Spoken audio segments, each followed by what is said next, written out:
In the world, there are some crazy borders, like the border between North and South Korea. But in this video, I'm going to be going over the niche borders that nobody really knows about, but are really, really strange. Starting things off with Indonesia and Malaysia. Just look at this. What's going on here? There is a border that goes in between somebody's house. So if you were drunk one night, or like you're sleepwalking, you could literally travel between two countries. Who's that fella? Who is he in that picture? Why is there a random man in between a border of two major countries? These aren't just small-time countries. This is Malaysia and Indonesia. Why is this such a weird border?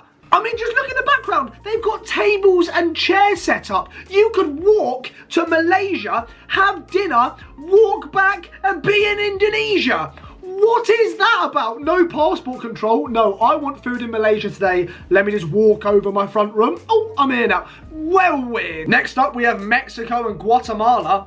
What is this border? It's not even a border. It's buoys. It is literally buoys that you put in the sea, but instead they've done it in a lake, and that is the border between Guatemala and Mexico. If you ever wanted to get into another country, travel to Mexico, just get there first. And if you want to get in illegally to another country, just walk over to Guatemala, mate, or just have a little swim. Get on a little rowboat. I don't know if it's actually illegal to enter each of these countries without going through border control, but if it is, it'll be very easy to do. Next up, we've got Nepal and India. Just look at this. What is this? There is a massive flowing river, there we go, massive river going through the middle and a small little bridge. That is the border between India and Nepal. What? India is one of the most important countries in the world, so I'd expect their border control to be a little bit decent. Apparently not. Apparently all you got to do is get on a bus. And you'll if I wanted to go to India from Nepal, yeah, just get on a bus, mate. Just get on a bus. 2 minutes down the road, cross the bridge, over that massive scary river, you'll be alright. See you on the other side. Crazy. There's got to be some sort of control there or something. Now this one is pretty cool. Algeria and Morocco, they are just staring at each other with flags. Algeria has been outdone by Morocco here actually, because there's more Moroccan flags than Algerian flags, but it's the only thing stopping them is a small wall with a little bit of graffiti on it and a barricade for the cars not to crash into. There's a little dugout bit, is that a trench? Is that a trench? A border between Algeria and Morocco is a trench. But I quite like this one. This one's pretty cool. It's quite a little cool tourist attraction. If you ever went to Morocco and you get arrested, just run over to Algeria. You'll be all right. They can't arrest you in Algeria because you were in Morocco. The crime was in Morocco. You don't want to leave Algeria. You'll be all right. Stay in Algeria. I do think Morocco has been clever with the free flags though. It just makes them seem a bit more dominant than Algeria. So Algeria, you got to add some more flags in, please. Put some more flags in. This might be my favourite border I've ever seen in my life. Paraguay, Argentina and Brazil are all separated by the same river. How sick is that?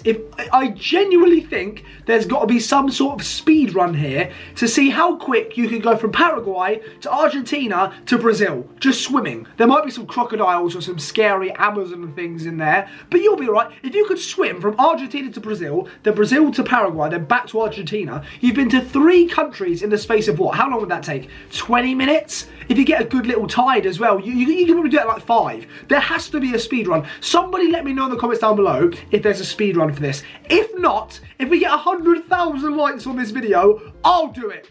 I'll go there. If it's legal. If it's not legal, then I probably won't. But if it is legal, I'll do it. I have no problems in doing that. Apart from the old swimming part, because I'm not a very good swimmer. Now, this one's just strange. The Netherlands and Belgium are separated by a few crosses on the floor. What? You could be, look, this is a cafe. You can literally see this is a cafe. I could be sitting in the cafe, need a piss. The toilet in the cafe I'm in is all taken up. So I've got to go to the one down the street. I've started in the Netherlands. I'm now in Belgium. What? I could theoretically say I needed a piss so bad I travelled between countries to take a piss. That is insane. I wonder what the rules are getting between the Netherlands and Belgium. Like, surely there has to be a rule that you can't just freely travel. There's no way. Like, you can't just walk in between the two. I don't know how that's going to work. I don't get this. I don't understand this border at all. Now this one just looks like a penis. China and Macau. Is that how you say it? Macau? Macau? I don't know. It just looks like a penis. It is a road in the shape of a penis that's actually the border. What? Who thought, oh, I know what we're going to do for this border. Let's make it look as much as a penis as we possibly can. Look at it. There's the one testicle that's bigger, little testicle that's smaller, and then the shaft. That is a cock. That is a penis as a border. There is officially a penis border. Oh, hang on. That's China calling me, telling me, don't say that. Don't. Here we have Mexico and the United States. I think this is a cool little border. I mean, they're literally playing volleyball across the border. That's so cool. That's well wholesome.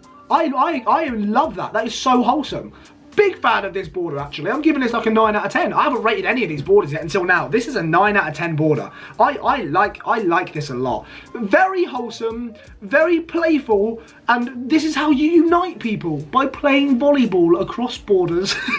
You could theoretically say, I could whack a volleyball so hard it crossed into a new country. Here we have Belgium and the Netherlands again, but as you can see, this border goes through somebody's house. Their house is so big, it's in Belgium and the Netherlands at the same time in the same building. I wonder what the market value is on this house. This house must be insane. Like, it must be worth so much money just because it's in between two countries. I think there must be a handful of countries that, sorry, a handful of houses that could say, oh, I am in two countries at once.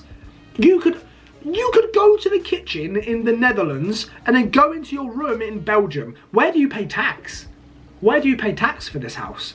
Do you pay half in the Netherlands and half in Belgium? Here we have Portugal and Spain. This is well cool. You just drive through.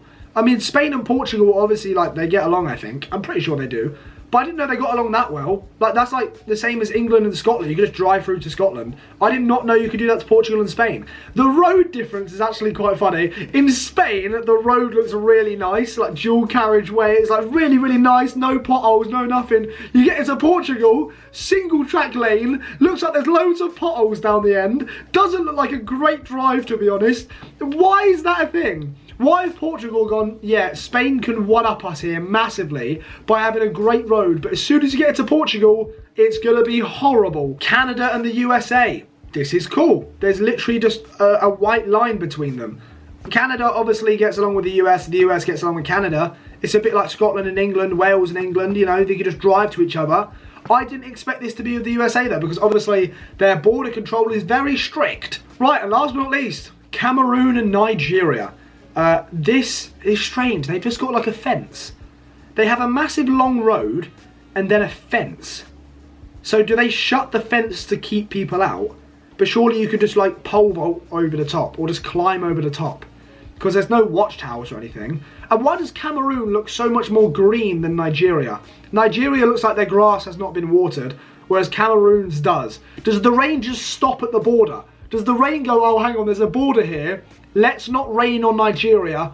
Let's just rain on Cameroon. Anyway, they're some of the weirdest borders that I've ever found. Remember, if I get 100,000 likes, I've got to travel between Paraguay, Brazil and Argentina in a speed run. So like the video if you did enjoy it. If you didn't enjoy it, you don't have to like it. Been a pleasure. See you later. Subscribe. Bye.